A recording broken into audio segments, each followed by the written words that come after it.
ಬಿಡ್ತೀವಿ ಅಂತ ನಂಬಕ್ಕಾಗಲ್ಲ.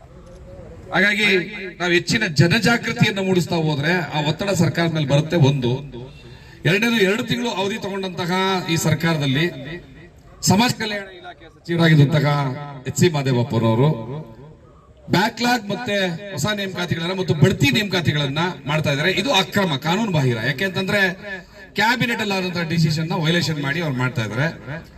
ಇದು ನಮ್ಮ ಸಮುದಾಯಕ್ಕೆ ಬಹಳ ದೊಡ್ಡ ಅನ್ಯಾಯ. ಹಾಗಾಗಿ ಈ ಸರ್ಕಾರದ ನಡೆಯನ್ನು ಕಣಿಸಿ ನಾಳೆ ಕ್ಯಾಬಿನೆಟ್ ಇದೆ 11ನೇ ತಾರೀಕು. ನಾಳೆ ಕ್ಯಾಬಿನೆಟ್ ನಲ್ಲಿ ಬಡ್ತಿ ನೇಮಕಾತಿ ಆದೇಶವನ್ನ ತೆಗೆದೇ ಹೋದ್ರೆ ನಿಮ್ಮ ಸರ್ಕಾರದ ವಿರುದ್ಧ ನಾವು ಬಹಳ ದೊಡ್ಡ ಉಗ್ರವಾದ ಹೋರಾಟವನ್ನ ಮತ್ತು ನಿಮ್ಮ ಸರ್ಕಾರದ, ನಿಮ್ಮ ಪಕ್ಷದ ಸೋಲಿಗೆ ಬಹಳ ದೊಡ್ಡ ಎಚ್ಚರಿಕೆಯನ್ನ ನಾವು ಕರ್ನಾಟಕದಾದ್ಯಂತ ನೀಡಬೇಕಾಗ್ತದೆ ಅನ್ನುವಂತ ಕಾರಣಕ್ಕೆ ಈ 60 ದಿವಸಗಳ ಯಾತ್ರೆಗಳನ್ನು ಮಾಡ್ತಾ ಇದ್ದೀವಿ. ಕಟ್ಟಕಡೆದಾಗಿ ಜೂನ್ 9ನೇ ತಾರೀಕು ಪ್ರೊಫೆಸರ್ ಬಿ ಕೃಷ್ಣಪ್ಪನವರ ಜನ್ಮದಿನಾಚರಣೆ ದಿವಸ ಈ ರಾಜ್ಯ ಸರ್ಕಾರಕ್ಕೆ ಅಂತಿಮವಾದಂತಹ ಎಚ್ಚರಿಕೆಯನ್ನು ಕೊಡೋದಕ್ಕೆ ಬೆಂಗಳೂರಿಗೆ ಹೋಗ್ತಾ ಇದ್ದೀವಿ. ಬೆಂಗಳೂರಲ್ಲಿ ಬಹುಶಃ ಲಕ್ಷಗಟ್ಟಲೆ ಜನ ಸೇರಿ ಅವತ್ತು ಸರ್ಕಾರವನ್ನು ಆಗ್ರಹಿಸುವಂತ ಒಂದು ಸಂದರ್ಭ ಇದೆ. ನಾನು ತಮ್ಮೆಲ್ಲರಲ್ಲೂ ಮನವಿ ಮಾಡೋದೇನು ಅಂತಂದ್ರೆ, ನಾವು ಯಾವ ದೇವಸ್ಥಾನಗಳು ಗುಂಡಿಗುಂಡಾರಗಳಿಗೆ ಹೋದ್ರೆ ಪುಣ್ಯ ಬರ್ತದಲ್ಲೋ ನನ್ಗೆ ಗೊತ್ತಿಲ್ಲ.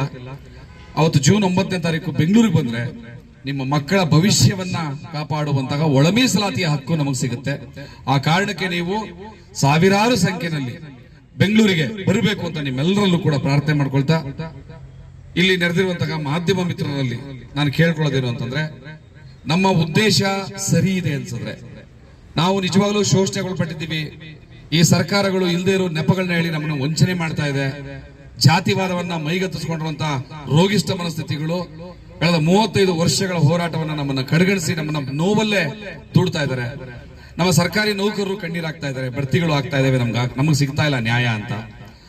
ನಮ್ಮ ವಿದ್ಯಾರ್ಥಿಗಳು ಬಹಳ ಅವರ ಏಜ್ ಬಾರ್ ಆಗ್ತಾ ಇದೆ, ಕೆಲಸಗಳು ಸಿಗ್ತಾ ಇಲ್ಲ ಅಂತ. ಇದೆಲ್ಲಾ ಅನ್ಯಾಯಗಳನ್ನ ಕಣ್ಣಾರೆ ಕಂಡ್ರು ಕೂಡ ಈ ಸರ್ಕಾರದ ಸಚಿವರುಗಳು ಬಡ್ತಿಗಳನ್ನ ಮಾಡುವಂಥದ್ದು, ಬ್ಯಾಕ್ಲಾಗ್ ತುಂಬುವಂಥದ್ದು, ಒಳ ಮೀಸಲಾತಿ ಇಲ್ಲದೆ ಮಾಡ್ತಾ ಇದ್ದಾರೆ. ಇದು ಬಹಳ ನೋವಿನ ಸಂಗತಿ.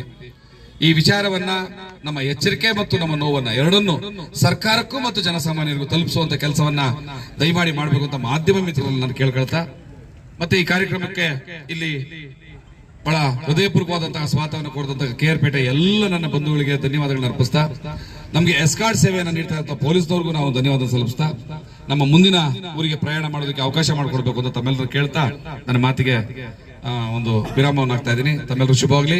ಜೈ ಭೀಮ್, ಜೈ ಭೀಮ್, ಜೈ ಭೀಮ್, ಜೈ ಮಾದಿಗಾ, ಜೈ ಮಾದಿಗಾ, ಜೈ ಮಾದಿಗಾ, ಜೈ ಜೈ ಮಾದಿಗಾ, ಜೈ ಭೀಮ್, ಜೈ ಭೀಮ್, ಜೈ ಭೀಮ್. ಧನ್ಯವಾದಗಳು.